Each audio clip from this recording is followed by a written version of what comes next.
अस्सलाम वालेकुम नाज़रीन, प्रोग्राम लास्ट आवर में मैं हूँ मेहरीन सप्तैन। नाज़रीन, पीटीआई का अरकान असेंबली को तरक्याती फ़ंड्स ना देने की वादे पर एक और यू टर्न सामने आया है। इस पर हम आज के प्रोग्राम में बात करेंगे। पीटीआई की हुकूमत ने अपने हर रुकन असेंबली के लिए 10 करोड़ मुख्तस करने का फैसला कर लिया। आपको यकीनन याद होगा कि इससे कबल इमरान खान साहब के जो दावे, जो नारे, जो बातें सामने आती थी, उनमें ये शामिल होता था कि दुनिया की कौन सी जमहूरियत में ऐसा होता है कि MPs को फ़ंड्स दिए जाते हैं, ये तो बल्दियाती इदारों को दिए जाने चाहिए। इस तरह की बातें हमें सुनने को मिलती थी। पार्लियामेंटेरियंस को फंड्स नहीं देंगे, ये उनका कहना होता था। और माजी में जब मुस्लिम लीग नून इस तरह के फैसले करती रही तो उन्हें शदीद तनकीद का निशाना भी बनाते रहे। लेकिन अब हम देख रहे हैं कि पीटीआई जो है खुद इक़्तिदार में आने के बाद अब अपने जो सूबाई असेंबली के मेंबरान हैं उन्हें फंड्स भी देगी, ये फंड्स ताकि वो खर्च भी कर सके। अब ये सब कुछ करने की वजह क्या है, मकसद क्या है, इस पर हम आज के प्रोग्राम में बात करेंगे। साथ ही साथ जो मौजूदा बल्दियाती निज़ाम है उसको कुछ तब्दील करने की बातें भी हो रही हैं। किस तरह से तब्दील करेंगे, कौन सी ऐसी तब्दीली आएगी, जो मौजूदा निज़ाम है उसमें कौन से ऐसे हिकअप्स है। उस निज़ाम को तो अभी तक चलाने की तरीके से कोशिश ही नहीं की गई। अगर उसी निज़ाम को शायद चला लिया जाए तो वही एक बेहतर निज़ाम साबित हो।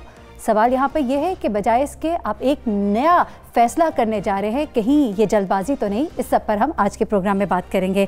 तो उसके बाद हम बात करेंगे शरह खानगी की। शरह खानगी की जो मौजूदा फिगर्स है उनके मुताबिक 60% से कम होकर 58% हो गई है, जहां हमारे पास वो तरीके ही नहीं मौजूद जिनसे हम प्रॉपरली रिकॉर्ड कर सके कि शरह खानगी क्या है। उसके बावजूद अगर ये रिकॉर्ड हो रहा है, ये कितना एक सही है ये तो है, लेकिन ये ज़रूर है कि शरह खानगी में कमी जो है वो सामने आई है। बेरोज़गारी में इजाफा हुआ है।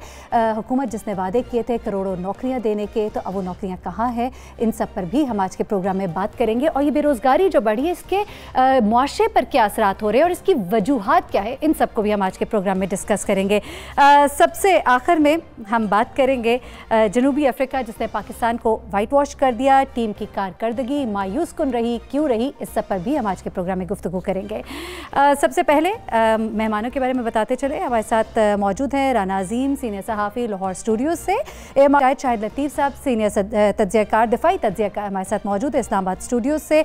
और हमारे साथ डॉक्टर शहबाज गिल, तर्जुमान वज़ीर आला पंजाब, भी मौजूद होंगे। बहुत ज़रूरी है उनसे जानना कि इस वक्त जो हुकूमत ये फ़ैसले कर रही है तो क्यों कर रही है।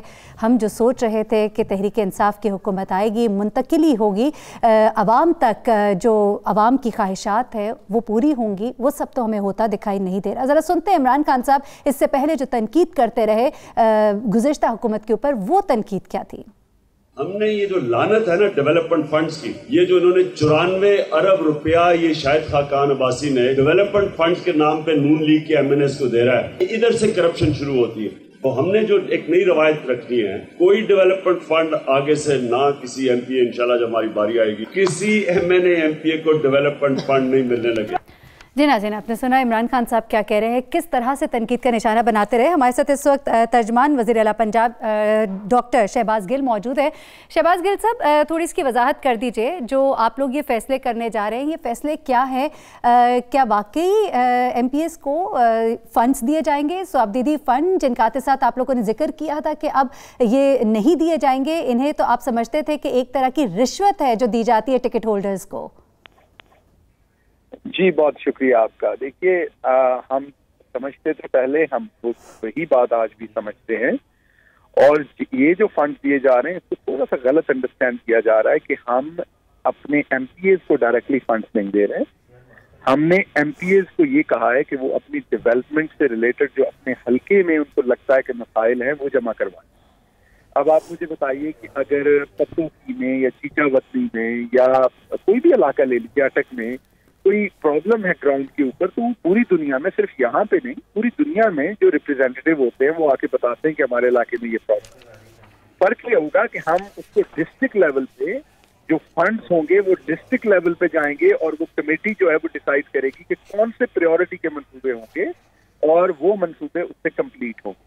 अब देखिए कि इसमें मसला ये कि हम चाहते हैं कि जो डेवोल्यूशन ऑफ पावर है वो लोकल गवर्नमेंट का जो सिस्टम है उसके तहत डेवोल्यूशन ऑफ पावर हो, लोग डायरेक्टली फंड को जो हम उन्हें दें, ज्यादा से ज्यादा फंड्स, और वो लोकल बॉडीज के जो इदारे हैं वो इस्तेमाल करें। अभी जो करंट लोकल बॉडीज का जो सिस्टम है वो उतना एफिशिएंट नहीं जिस तरह का एफिशिएंट सिस्टम हम लाना चाहते हैं। तो मीनवाइल उस सिचुएशन में हम जो मौजूदा सिस्टम के तमाम पिलर्स जितने भी मौजूद हैं उन तमाम पिलर्स को यूटिलाइज करेंगे, जिसमें कहीं पे लोकल बॉडीज भी होंगी, उसमें डीसी ऑफिस भी होगा, उसमें इलेक्टेड मेंबर्स भी होंगे, उसमें सिविल सोसाइटी भी होगी। उन तमाम लोगों से राय लेके और फिर उस शहर में, उस कस्बे में, उस जगह पे जो प्रोजेक्ट डेवलपमेंट के होंगे उनके ऊपर काम किया। अच्छा शहबाज गिल साहब, देखिए यहाँ पे दो बातें हैं। एक बात तो ये कि आपने कहा उनसे राय मांगी गई है, राय मांगी गई है तो जाहिर सी बात है उसको हल करने के लिए भी कुछ किया जाएगा। उसको हल करने के लिए जाहिर सी बात है कोई फंड्स ही दिए जाएंगे ना, यकीनन, क्योंकि फंड्स के बगैर तो कोई काम नहीं हो सकता। सिर्फ ऐसा तो नहीं होगा ना कि आप लोग गुफ्तगू करेंगे, गुफ्तगू से काम हो जाएगा। नंबर दो ये कि पहले सुप्रीम कोर्ट में ये केस इस हवाले से मौजूद है, मेयर जो है वो लेकर गए हुए इस केस को, और उनका ये कहना है कि हमारे पास ना इख्तियारात है, LDA के पास सारे इख्तियारात हैं, काम हम जब करने लगते हैं तो टीमें तब्दील कर दी जाती हैं, बहुत से उनकी शिकायत है। तो जो मौजूदा निज़ाम है उसी को अगर बेहतर कर लिया जाए, या ये वजह है कि चूंकि उस निज़ाम के अंदर पाकिस्तान मुस्लिम लीग नून के ज़्यादा लोग मौजूद हैं तो आप चाहते ही नहीं कि उनके हाथों में ये फंड्स जाएं, उनके हाथों में ये निज़ाम जाए कि वो डिलीवर करे और फ़ायदा जो है उनको पहुंचे, आपका नाम, आपकी तख्ती ना लगे? तो मैंने आपको पहले भी ये बताया, जो आपने कहा कि बातों से मसले हल नहीं होंगे, उसके ऊपर डेवलपमेंट फंड लगाने पड़ेंगे। मैंने आपको यही अर्ज किया कि आप किसी भी तरह से काम करें, फंड्स तो लगेंगे ना, किस भी तरह से काम करेंगे, आप वो लोकल गवर्नमेंट के थ्रू काम करें, आप किसी और इदारे के थ्रू काम करें, फंड्स तो लगेंगे तो काम होंगे। मैं दोबारा अर्ज करता हूं कि हम ये करना चाह रहे हैं, जो माजी में और अब में जो हम फर्क डालना चाह रहे हैं वो ये करना चाह रहे हैं कि बजाय इंडिपेंडेंट मेंबर पार्लियामेंट को वो पैसे दे देने की और वो जाके अपनी मर्जी से खर्च करें, जिस मर्जी डेवलपमेंट प्रोजेक्ट पे करें, हम ये नहीं कर रहे। उसके बजाय हम ये कर रहे हैं कि हम उनको कह रहे हैं कि अपने अपने हलकों से आप हमें बताइए कि आपके लोगों के पास बुनियादी मसाइल। यहाँ पर ही रुकिएगा शहबाज गिल साहब, यहीं पे रुकिएगा, ठीक है? अपने अपने हलकों से बताएं कि किसके क्या मसाइल है, चले वो आके आपको बताएंगे। उसके बाद उससे करने के लिए जो फंड्स दिए जाएंगे वो आप अपने इन सूबाई असेंबली के मेंबरान को, इन लोगों को देंगे, इन टिकट होल्डर्स को देंगे, या आप वो जो लोग मौजूद है इस निजाम को, बल्दियाती निजाम को चलाने के लिए, उनको देंगे? सवाल ये है।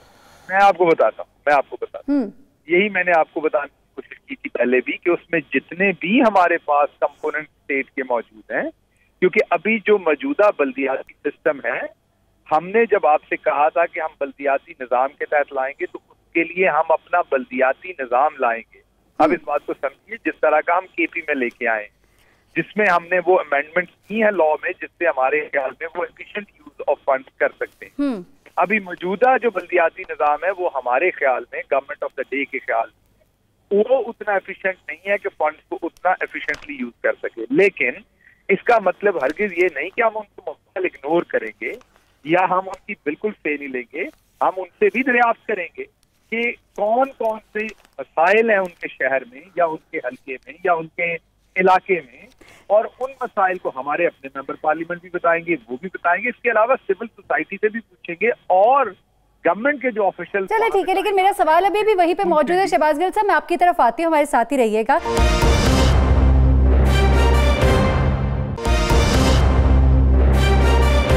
क्योंकि सवाल यहाँ पे ये है कि जब मेयर मौजूद है और जब ये कहा गया, हमें सुनने को ये मिला कि जो नया निज़ाम आप लाना चाहते हैं उसमें मेयर को बाइख्तियार बनाना चाहते हैं, वज़ीर आला वाले इख्तियारात मेयर के पास होंगे, तो फिर आप जो कहते हैं जो भी स्टेक होल्डर्स हैं, जो भी लोग हैं, उनको दिए जाएंगे। आप पर्टिकुलरली कहिए ना कि हम मेयर को देंगे। लेकिन एनीवेज मैं आपकी तरफ वापस आती हूँ, राना साहब आपकी तरफ जरा आती हूँ, शायद लतीफ़ साहब की तरफ भी आऊँगी कि ये जो जिस तरह इन्होंने अभी कहा कि हम नया निज़ाम लाना चाह रहे हैं, लेकिन जो निज़ाम ये लाना चाह रहे हैं, जो मैंने जिस तरह इसको पढ़ा है, वो तो मुझे कुछ आधा तीतर आधा बटेर लगता है। कुछ परवेज मुशर्रफ साहब के दौर से चीजें ले ली, कुछ पाकिस्तान मुस्लिम लीग नून के दौर से ले ली, तो फिर how is it going to deliver something new, something better, something effective? देखिए मेरे शहबाज गिल साहब आपको समझा नहीं पाए या उन्हें किसी ने सही तरह बताया नहीं। कभी भी अरकान असम्बली को पैसे नहीं मिलते, तरक्याती स्कीमें मांगी जाती हैं। जब वो तरक्याती स्कीमें मिलती हैं, उन तरक्याती स्कीमों के मुताबिक बजट दिया जाता है। फिर उन तरक्याती स्कीमों के मुताबिक जब बजट दिया जाता है तो फिर वो आगे वो काम शुरू होते हैं। असल में कमाई कहाँ पे होते हैं? वहाँ कमाई कहाँ पे होती है? कमाई वहाँ पे ये होती है कि जिस ठेकेदार माफिया जो है वो किस रुकने असम्बली या किस मेयर या किस चेयरमैन का कार्य खास है, किसको ठेका दिया जाता है। जिसको ठेका दिया जाता है वो 10% से 20% तक वो उस मुतलका जो ठेका दिलाने वाला होता है उसको देता है। ये एक कमाई का जरिया होता है। अब इसको श्योर करना तहरीक इंसाफ की जिम्मेदारी है कि अगर वो फंड दे भी रहे हैं तो वो अरकान असम्बली को फंड नहीं दे रहे, वो तरक्याती स्कीमों के लिए फंड दे रहे हैं जो अरकान असम्बली ने बताया होगा। चूंकि मुतलका मौजूदा जो सेटअप है इसका बल्दियात का, इसमें भी बड़ी एक अजीब सी बात है कि लॉर्ड में लाहौर ने पटिशन दायर की हुई है सुप्रीम कोर्ट में, लेकिन उसने पटिशन कब दायर किया? जब उनकी हुकूमत खत्म हो गई है। जब तक उनकी हुकूमत थी, वो 2 साल का जो अरसा था, उसमें उन्होंने एक दफा भी ये जिक्र नहीं किया कि उनके पास इख्तियारात नहीं है। जब कोई एहतजाज होता था तो वो खुद आके एहतजाज खत्म करवा के कहते नहीं नहीं हमें इख्तियारात मिलेंगे। वो भी एक सियासी गेम हो रही है। लेकिन इसमें असल देखने वाली चीज ये होगी कि ये जो फंड्स दिए जाएंगे, क्या ये फंड्स भी उन्हीं फंड्स की तरह होंगे जो बतौर रिश्वत जाते थे? बतौर रिश्वत क्या होता था? अगर 1 अरब रुपया किसी एमपीए को फंड्स दिया गया है उसके हल्के में तरक्याती कामों के लिए, तो उसमें से 20% भी अगर वो ठेकेदार से ले जाता है और जो 20% ठेकेदार उसको देगा, वो 20% अपने पास भी रखेगा, 60% काम पे लगाएगा। कमाई का तरीका तो समझ आ गया, लेकिन यहाँ पर दो बातें होगा, फिर काम भी ठीक नहीं होगा। वहां पे चीज को बेहतर बना लेते हैं और ये इस चीज को बिल्कुल क्लियर कर देते हैं। बात तो समझ आ गई कि ये तरीका कार होगा। मैं शायद लतीफ साहब की तरफ आऊंगी, फिर मैंने आपकी तरफ वापस आना है, क्योंकि समझना यह भी जरूरी है कि पंजाब की तरफ ज्यादा फोकस क्यों है। क्या इसकी वजह वाकई आप कुछ करना चाहते हैं या सियासत है? और दूसरी बात यह कि जब आप बात करते हैं केपी, बलूचिस्तान, पंजाब, पूरे मुल्क में अगर आप तब्दीली लाना चाहते हैं तो वहां पर सवाल भी यह है कि आपके पास इख्तियारात कहां तक है। आप अगर बात करें, आप केपी में, पंजाब में तो कहीं चल सकते हैं, लेकिन बलूचिस्तान और सिंध की जब बात करते हैं तो वहां से काफी रेजिस्टेंस आएगी, तो फिर वहां पर किस तरह से होगा? लेकिन शायद लतीफ साहब, जब हम परवेज मुशर्रफ साहब के दौर की बात करते हैं, जब वो निज़ाम आया, उस निज़ाम की तारीफ भी बड़ी हुई, डिलीवर भी किया कुछ हद तक, हमने कराची में भी देखा,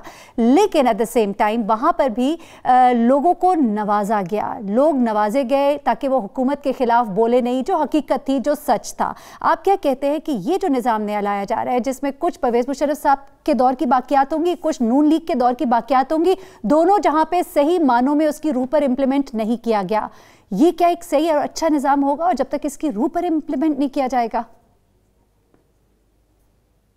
देखें, जब भी आप निज़ाम को इस तरह बदलते हैं कि उसमें जो अथॉरिटी है और जो काम करने का तरीक़ाकार है वो बहुत वसी पैमाने पर आप उसको बखेर दें, तो फिर उसमें ज़्यादा प्रॉब्लम होंगी।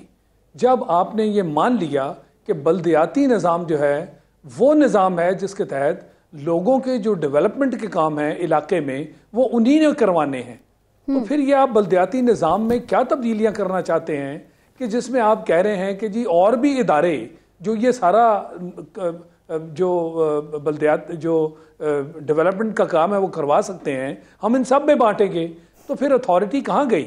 मैं ये समझता हूँ कि पहली बात तो ये कि ये पार्लियामेंटेरियंस का काम नहीं है।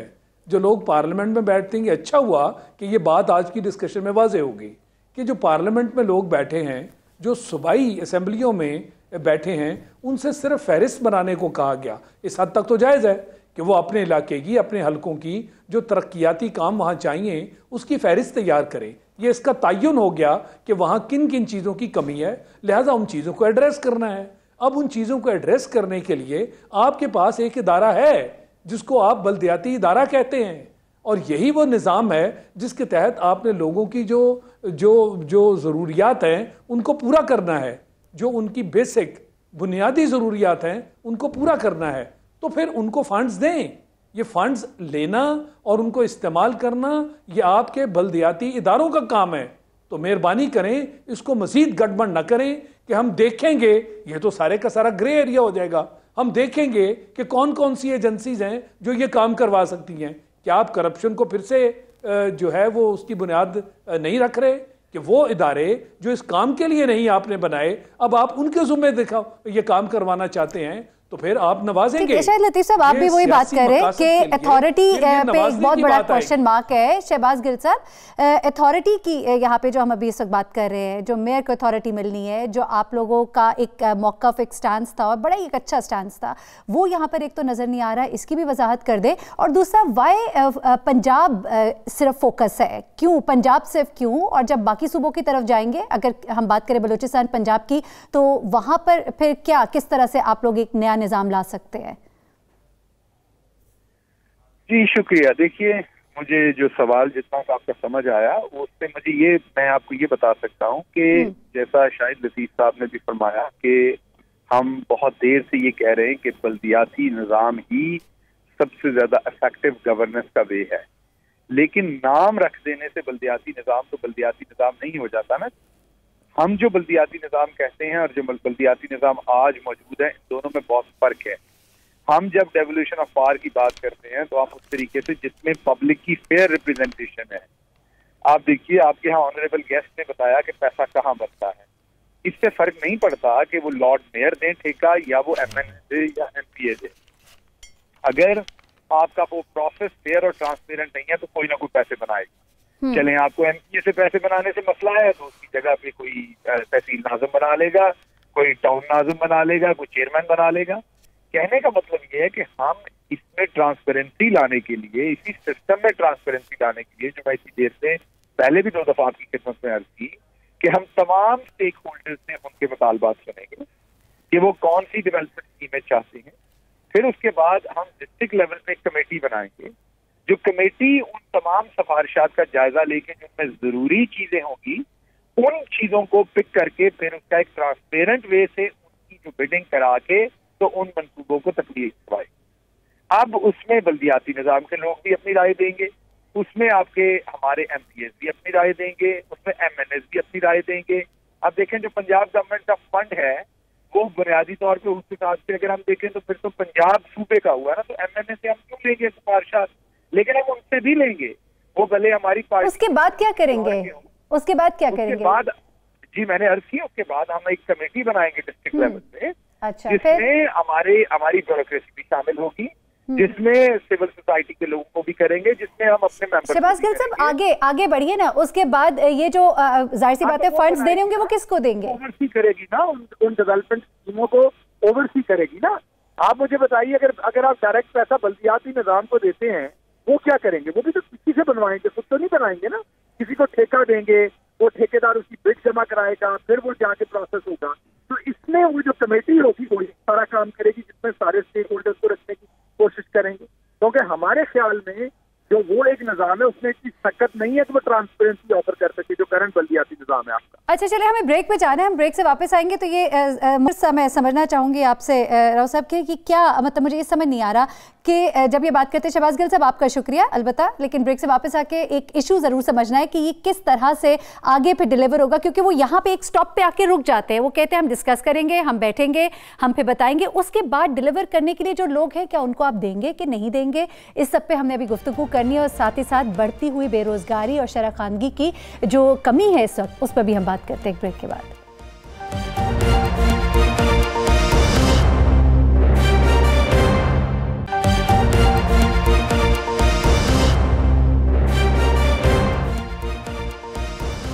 वेलकम बैक नाज़रीन।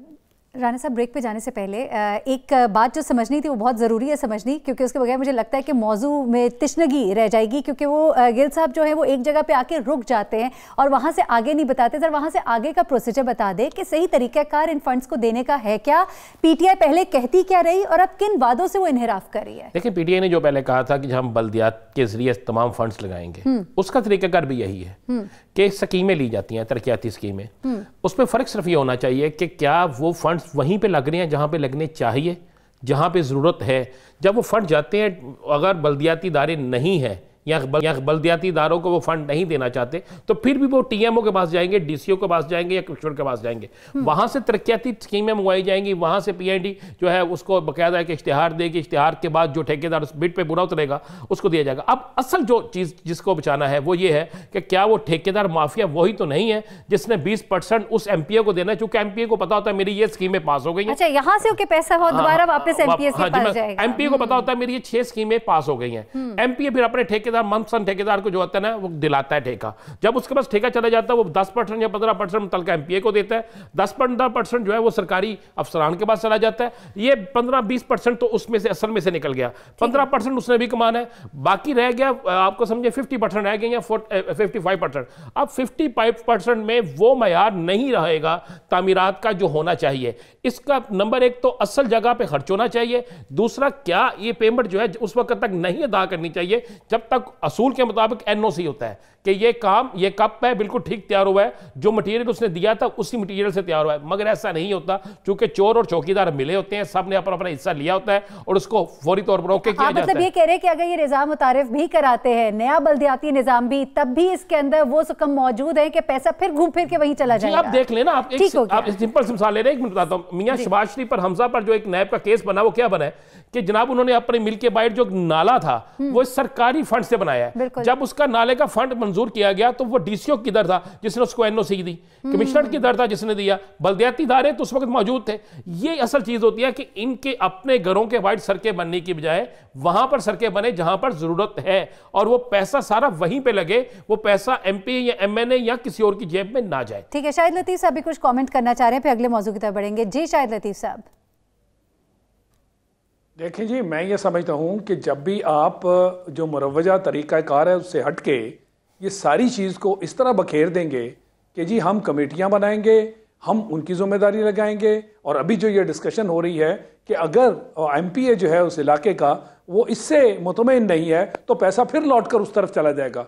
मेरा सवाल ये है कि जब आपने ये तय कर लिया कि अवाम की खिदमत का जरिया ये वल्दियाती इदारे हैं जिनके बाकायदा इलेक्शन न जाने 20 साल बाद और कितने अरसे के बाद बड़ी मुश्किल से हमने करवाए, इतनी मेहनत की इन इदारों को बनाने में, इनके ज़ुम्मे जो काम है वो आप इनको क्यों नहीं देते? आप साफ कहें कि ये बल्दियाती इदारे, ये हम सिर्फ निज़ाम की बात नहीं कर रहे, ये एक अदारा है, इस अदारे के ज़ुम्मे ये काम दें। वहाँ मेयर है और बल्दियाती इदारों के अपने लोग हैं जिनको अवाम ने इलेक्ट किया है, ये उन्हीं का काम है। लिहाजा इसको हम घूम फिरा कर फिर उसी हेर फेर में न डाल दें कि जिसके तहत इतने सारे लोग जिम्मेदार हो जाएं और इतने लोगों को अथॉरिटी मिल जाए कि आप निशानदही ही ना कर सकें कि ये जो गड़बड़ हुई है ये कहाँ हुई है। चलिए ठीक है, हमने निशानदेही कर दी, हमने अपना हक अदा किया। हम उम्मीद करके हुकूमत वक्त जो है वो तवज्जो दे और ज़रूर इस बात पे भी गौर करे कि ये ना हो कि उनका नया बनाया गया निज़ाम भी जो है उसी पुराने निज़ाम के अंदर मर्ज कर जाए और फिर फ़ायदा कुछ भी ना निकले, ढाक के तीन पात, वही वाली बात। डॉक्टर साहब, इस वक्त की जो करंट सिचुएशन है, शरह खानगी की जो हम बात कर रहे हैं, क्या किया जाए? किस तरह से ये जो अफराद है, ये तालीम जो है इसको बेहतर की जाए, किस तरह से शरह खानगी को बढ़ाया जा सके और किस तरह से बेरोजगारी जो है उसे खत्म किया जाए? इंस्टेबिलिटी जो है हुकूमत की, इस वक्त सियासी इस्तेकाम जो है नहीं है, हुकूमत नहीं मौजूद, तो आप क्या कहते हैं? How can things be made better? देखिए जी, बहुत ये मुश्किल सवाल है और आसान सवाल भी है जी। ये कहना कि तालीम की कमी है और तालीम को बढ़ा दिया जाए, ये बड़ा सिंपल बात है और हर टीवी पे मुफक्किर जो है हर बंदा बैठ के कहता है तालीम को बढ़ा दो।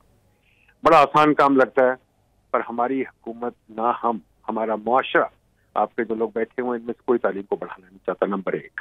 नंबर दो, तालीम को बढ़ाने का फायदा भी कोई नहीं, क्योंकि नौकरियां आगे हैं कोई, नौकरियां इस मुल्क में प्रोड्यूस नहीं हो रही, नौकरियां हैं कोई नहीं, इसलिए तालीम को बढ़ाने का क्या फायदा? क्यों आप पढ़ा रहे लोगों को ताकि वो आगे जाके ख्वार हो। इस वक्त आपके PhD, MPhil, MAs जो उनसे वो चपरासियों की नौकरियों के लिए अप्लाई कर रहे हैं। So please let's wake up. पहले तो इस मुल्क में तालीम कोई नहीं है और हम सब ने खुद मिल के बिगाड़ी है। आपके पास 200 यूनिवर्सिटीज हैं, वो सिर्फ ढांचे इमारतें हैं, उनमें प्रोफेसर कोई नहीं है, उनमें तालीम का मयार 0/0 है। आपके पास जो स्कूल है वो ना होने के बराबर हैं। आपके जो पढ़े लिखे लोग निकलते हैं उनके पास एक ही तरीका होता है ज़राए मुआश कमाने का कि मुल्क से बाहर चले जाए। मुझे जो बंदा मिलता है पढ़ा लिखा, मैं उसको कहता हूँ खुदा के वास्ते भाग जाओ यहाँ से, यहाँ कोई फायदा नहीं है, आपका कोई यहाँ क्या कहते हैं रिस्पेक्ट नहीं है, आपको कोई चाहता नहीं है। आप कमेटियां तो बना देते हैं, आप टीवी पर मुफक्कर ले आते हैं, उनमें से कोई पढ़ा लिखा नहीं होता। ठीक है, तो एक मुआशरा है जहाँ पढ़ाई लिखाई को हम जूते मारते हैं, जहाँ हम पढ़े लिखे बंदे को गालियां देते हैं, जहाँ हम उसकी बात नहीं सुनते, हर अनपढ़ जाहिल मुफक्कर बन जाता है। तो आप तालीम का निज़ाम हम बात करते हैं, बड़ी झूठी बात लगती है। ये तालीम का निज़ाम ऐसे नहीं बन जाता कि सरकारी अफसर उठ के कहे पढ़ा दो, शरह खानदी कर दो, शरह वो कर दो, शरह वो कर दो। ये तालीम का निज़ाम नहीं होता। तालीम का निज़ाम वहाँ होता है जब प्रोफेसरों को, जब मुफक्करों को, जहाँ इंटेलेक्चुअल्स को रिस्पेक्ट मिले, वो आपके माशरे में नहीं मिलती। तो ये तो पहली बात है। दूसरी बात यह है, नौकरियां आपको मुल्क में है नहीं तो पढ़ा किस लिए रहे? डॉक्टर साहब, ये तो मसाइल है ना, ये तो मसाइल है जिनको आप एड्रेस कर रहे हैं और आप तो खुद मेंबर एजुकेशन रिफॉर्म्स कमेटी के, और आप कह रहे हैं मैं तो लोगों को कहता हूँ कि यहाँ से चले जाओ क्योंकि यहाँ पे वो फैसिलिटीज़, वो चीज़ें मौजूद ही नहीं है। लेकिन हल क्या है? How can we solve it? क्या करे? टेक्निकल एजुकेशन सेंटर्स हमारे यहाँ पे इतने नहीं मौजूद, अगर वही हो जाए तो वहां से काफी बेहतरी आ जाए, सेल्फ एम्प्लॉयमेंट हो जाए। बिल्कुल कुछ ना बनाए, बिल्कुल कुछ ना बनाए, बिल्कुल कुछ ना करें। चले ठीक है डॉक्टर साहब, ये तो आपका मौक़िफ़ है। शाहिद लतीफ़ साहब, योर कमेंट्स क्या कहेंगे? कुछ भी ना करें, हम मायूस हो जाएं, दिल बर्दाश्ता हो जाएं, लोगों को कहें यहाँ से चले जाएं, पहले इन्वेस्टर पाकिस्तान से भाग रहा है, रुपए की कदर गिर रही है, डॉलर महंगा हो रहा है, महंगाई आ रही है, लोग जो है यहाँ से पर तोल रहे हैं, तो बस फिर सब भाग जाए, और जो नहीं भाग सकते वो शिद्दत पसंद हो जाए, वो मुजरिमाना एक्टिविटीज़ में चले जाएं, कहीं से बस पैसा कमाने की जिद्दोजहद करें और बस। नहीं जी, मैं तो इस अप्रोच से बिल्कुल मुत्तफिक नहीं हूँ। ये तो हम नहीं कह सकते कि चूँकि हमें नौकरियाँ नहीं मिलती तो लिहाजा तालीम ही ना लें, यानी पूरा मुआशरा जो है वो गंवार बन जाए। गंवारी जो है, तालीम का ना होना, एक कितने सारे जुराइम और कितनी सारी जो मसाइल हैं वो इसकी वजह से हैं कि हमारी सोच ही ना हो, हम तालीम याफ्ता ही ना हो। हाँ, मैं ये नहीं कह रहा कि नौकरियां ना हो तो तालीम आप हासिल किए जाएं जिसका फ़ायदा कोई नहीं होगा, नहीं, फ़ायदा है, तालीम का फ़ायदा है। पढ़ा लिखा इंसान और एक जाहिल इंसान बिल्कुल दो मुख्तलिफ एंटिटीज़ हैं, मगर उसके साथ साथ ये मुआशरे को, हमारी हुकूमतों को इस पर तवज्जो देना होगी कि तालीम का अगर तालीम की अट्रैक्शन है तो वो इसी वजह से होगी ना कि तालीम याफ्ता होकर फिर आप आगे नौकरियों की तलाश में, उनके लिए नौकरियां हम पैदा करें, माशरे में उनके लिए वो जगह पैदा करें जहां तालीम का इस्तेमाल किया जा सके। और फिर सबसे बड़ी बात यह है कि हम तमाम ममालिक को देखते हैं, क्या बाकी ममालिक यानी हमसे तालीम का जो बजट है वो तो बांग्लादेश का हमसे ज्यादा है, श्रीलंका का हमसे ज्यादा है। तो शायद इस वक्त जो मुल्क की सूरत हाल है, इस वक्त जो मुल्क की सूरत हाल है उसको देखे, उसमें तो हम रिकॉर्ड डाउनसाइजिंग देख रहे हैं, लोग जो है उनको नौकरियों से निकाला जा रहा है। ऐसे में हम लोग उनको नौकरियां क्या देंगे? जो नौकरियों पर है उन्हीं के पांव भी जमीन पर नहीं जमे हुए। मुल्क की जो सियासी सूरत हाल है वो सबसे बड़ी वजह आपको नहीं लगती इस वक्त? देखिए, बात यह है, ये एक और मसला है ना, हम एक ऐसे मसले की निशानदही कर रहे हैं जो हुकूमत का फेलियर है। ये जो बेरोजगारी जिसका हम जिक्र करते हैं, ये हुकूमत का फेलियर है। जब तक मुल्क में प्रोग्रेस नहीं होगी, डेवलपमेंट नहीं होगी, रोजगारी के मौके फराहम नहीं किए जाएंगे, लोगों को रोजगार कैसे मिलेगा? ये एक हुकूमत की नाअहली है, हुकूमत की कमजोरी है, ये एक और मसला है। इसीलिए मैंने दोनों को ज्वाइन किया कि अगर आप वाकई चाहते हैं कि तालीम जो है वो लोगों के लिए एक अट्रैक्शन बन जाए, तो फिर उसके साथ साथ जो तालीम का इस्तेमाल है, जो लोगों ने देखना है कि जी हम तालीम हासिल करेंगे, न सिर्फ ये कि हम अपने ज़ाती तौर पर एक अच्छे इंसान बनेंगे, हमारे लिए रोज़गार भी फराहम होगा, तो फिर तालीम में एक अट्रैक्शन बनेगी। मगर इसका यह मतलब नहीं कि अगर रोज़गार हुकूमत नहीं पैदा कर रही तो इसलिए रोज़गार की तरफ मत देखो, बल्कि उसकी जगह तालीम देना बंद कर दो। मेरे नज़दीक ये कोई मंतक नहीं है। तालीम ज़रूरी है, तालीम हमें हासिल करनी है, उसके साथ साथ हुकूमत ने पढ़े लिखे लोग और इनका इस्तेमाल करने के लिए इनको वो मौके फराहम करने हैं जहां पढ़े लिखे लोगों को इस्तेमाल किया जा सके। सही, राना साहब क्या कहते हैं आप इस वक्त? जिस तरह मेंबर रिफॉर्म्स कमेटी है, एजुकेशन रिफॉर्म्स कमेटी है जी, और जब हम उनको ही सुनते हैं और इस कदर मायूसी की वो अगर गुफ्तगू करते हैं तो हम इससे क्या फिर आगे उम्मीद करें? वो जो घर बनने थे और जो उन घरों से लोगों को नौकरियां मिलनी थी, और वो जो तालीम जो वादे किए गए थे, वो तो कहते थे ये मत बनाए सड़कें, मत बनाए ये पुल, बेसिक नेसेसिटीज़ जो है, तो बेसिक नेसेसिटीज़ अब कहाँ है? कहाँ है वो रोज़गार? देखें जी, मुझे बड़ी मायूसी हुई ये बात सुन के भी डॉक्टर साहब की, और खसूसी तौर पर मैं समझता हूँ बदकिस्मती है मौजूदा हुकूमत की कि जब उनकी अपनी कमेटियों के ज़िम्मेदारान जो हैं वो ये अल्फाज कहें कि एजुकेशन नहीं होनी चाहिए, पढ़े लिखों को पाकिस्तान से बाहर चले जाना चाहिए। ऐसा नहीं होना चाहिए। जिन लोगों के कमेटियों में रखा जाता है वो तो कड़वाहट क्यों है डॉक्टर साहब के लहजे में? Unexpected it was. मैं तो उनको सुन के मैं आई वाज एक्सपेक्टिंग कि कुछ थोड़ा मैं हैरान हुआ हूं, मैं परेशान हुआ हूं कि मुझे बताएं कि हमें हौसला देना चाहिए उन्हें।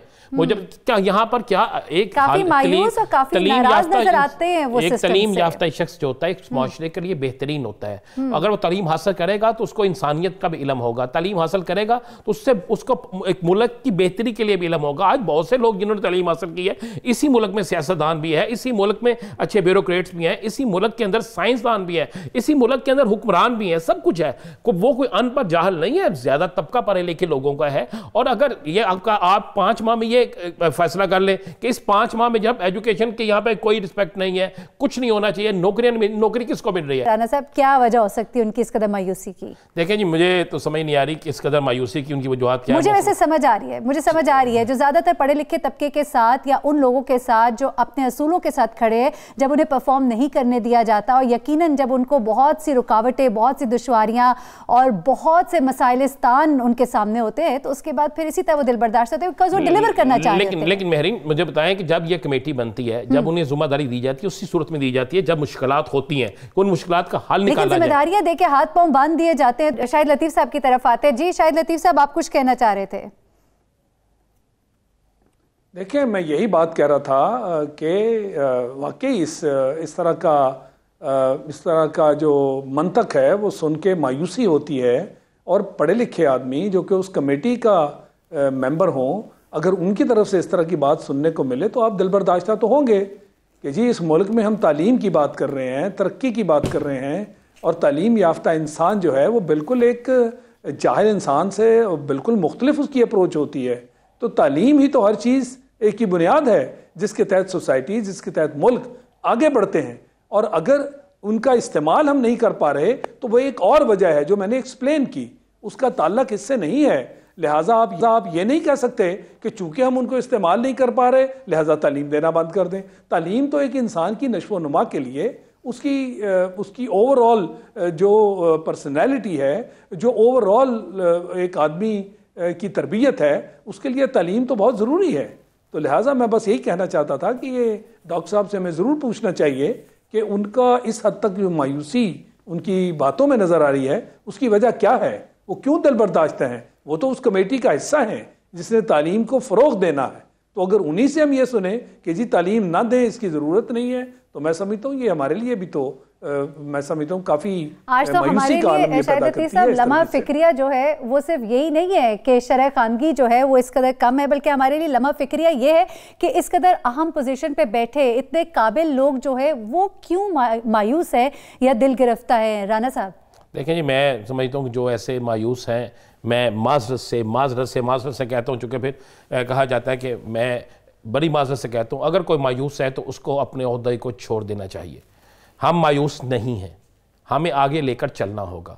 अभी मायूसी वाली बात भी ऐसी कोई नहीं है। आप जी ज़रा गौर करें कि भारत हमारे बिल्कुल साथ है, वहाँ पर तालीम की रेशो देख लें और वहाँ पर कितने लोग बेरोज़गार हैं। लाजमी नहीं कि एक बेहतरीन पढ़ा लिखा शख्स जो है वो सरकारी नौकरी पर ही बैठे। एजुकेशन हासिल करने के बाद एजुकेशन सेंटर भी बनाया जा सकता है। एजुकेशन हासिल करने के बाद बहुत सी और चीज़ें रास्ते में निकल आते हैं। अगर कोई मुल्क से बाहर जाकर भी काम करता है तो वो उसका ज़र मुआदला बहुत सा पाकिस्तान में भी लेकर आता है, लेकिन उसकी एजुकेशन पाकिस्तान से होती है, वो पाकिस्तान से पढ़ के जाता है, पाकिस्तान के अंदर एजुकेशन सेंटर बना सकता है, बहुत कुछ कर सकता है। हमें मायूस नहीं होना चाहिए। और मैं समझता हूँ कि अगर कोई शख्स ये समझता है कि यहाँ पर मायूसी है और यहाँ पे एजुकेशन नहीं होनी चाहिए, तो मैं समझता हूँ उसको इस सिस्टम का भी हिस्सा नहीं होना चाहिए, ठीक है वो कोई भी। एनीवेज हम ब्रेक लेते हैं और ब्रेक से जब हम वापस आएंगे तो पाकिस्तान की टेस्ट मैच में जो नाकिस कारकर्दगी है, जिम्मेदार कौन है, किसने क्या परफॉर्म किया, क्या खामियां थी, क्या कुछ दुरुस्त किया जा सकता है, इस पे हम गुफ्तगू करते हैं।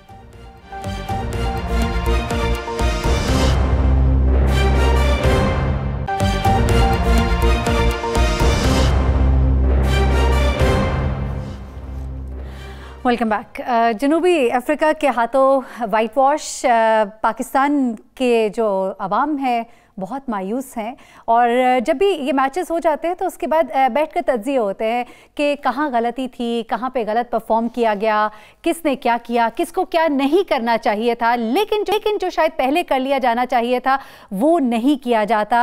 ये भी कहा गया कि इरादे थे कुछ ऐसे कि पहले जाके उनके होम ग्राउंड पे खेला जाता, कुछ प्रैक्टिस की जाती, ये काम नहीं हुए। और कौन से ऐसे काम हैं जो नहीं हुए, लेकिन फ़िलहाल मेरे ख्याल से हम सबसे पहले तो यही डिस्कस करेंगे कि इस मैच में हुआ क्या बेसिकली। और फिर राणा साहब से अभी ब्रेक में गुफ्तगू हो रही थी तो उन्होंने कहा कि तब्दीली जो सबसे पहली लाई गई वो पीसीबी के जो चेयरमैन है उन्हें तब्दील कर दिया गया, वो नए लाए गए, कोई और जो बड़े बड़े काम थे वो नहीं किए गए और उस तब्दीली के ये समरात है। इस पर भी गुफ्तगू करेंगे, लेकिन आपको ये भी बताएं इस वक्त हमारे साथ शोएब मोहम्मद साबिक टेस्ट क्रिकेटर मौजूद है लाइन पर। उनसे पहले इस मैच का थोड़ा सा शॉर्ट एनालिसिस कर लेते हैं। शोएब मोहम्मद साहब, क्या हुआ इस मैच में, क्या किया पाकिस्तान की टीम ने और क्या है जो नहीं किया पाकिस्तान की टीम ने?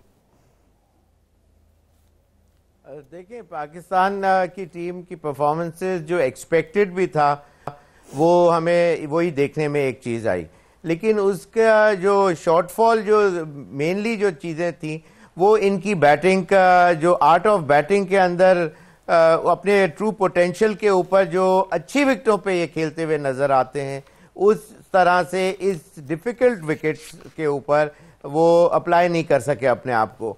उसके बहुत से रीजंस हैं, लेकिन कोर रीज़न मेरी नज़र में ये कि इनका जो माइंड सेट था वो उसको फुली प्रिपेयर नहीं किया गया before time. Quinton de Kock ने आके ये उन्होंने एक बहुत ही आउटस्टैंडिंग बैटिंग डिस्प्ले किया और सेंचुरी की। मैच के बाद उन्होंने कहा कि मैंने इस मैच की तैयारी के लिए 2 महीने पहले अपनी तैयारी शुरू कर दी थी, मीनिंग कि आपकी टीम का जो होमवर्क था वो कंप्लीट नहीं था और इनकी टीम इन डिसअरे लग रही थी। इनका बैटिंग ऑर्डर, इनका top, middle and let order वो उस तरह से कोप नहीं कर सका। वो तमाम जो साउथ अफ्रीकन बॉलिंग का जो म्यूजिक था उसको वो फेस नहीं कर सके। शॉर्ट पिच डिलीवरीज के ऊपर एवरी नाउ एंड देन वो डिस्टर्ब नजर आए, मेंटली भी। अब मिसाल एक छोटी सी दे देता हूं मैं कि जिस तरह बाबर आजम ने 21 रन की इनिंग्स खेली, ये जो लास्ट इनिंग जो आज उन्होंने खेली उसमें 5 चौके थे, और आप फेस कर रहे हैं एक अपहिल टास्क ऑफ 381 रन। चौकों से बड़े टारगेट अचीव नहीं किए जाते। इनकी प्रिपरेशन, होमवर्क, ग्राउंड वर्क जो था वो कंप्लीट नहीं देखने में नजर आया। कोई भी एक बड़ा प्लेटफॉर्म के लिए अगर आपको mentally, physically, technically and tactically अगर तैयार होना है तो देन दैट मीन्स कि अगर कोई टूर्नामेंट, बड़ा इवेंट बाद 3-4 महीने बाद आ रहा है तो उसकी तैयारी आपको पहले से करनी पड़ती है। 3-4 महीने पहले से आपको मेंटल प्रिपरेशन करनी होती है और फिर वहां से you are there at the right time, you are peaking at the right time.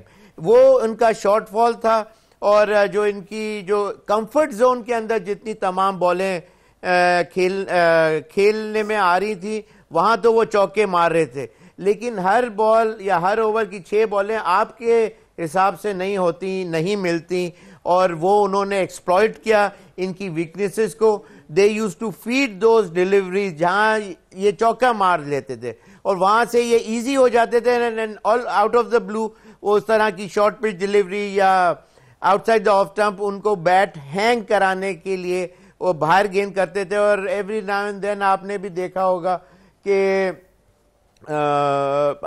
एक ओवर के अंदर 1 या 2 बॉलें बीट हो जाते थे। तो ये चीजें आपके जो कोचेस हैं, सो कॉल्ड कोचेस, मैं तो उनको नहीं मानता, इसलिए कि ना उन्होंने अपनी कंट्री के अंदर कोई ग्रेट शेक्स कर सके और ना पाकिस्तान के लिए।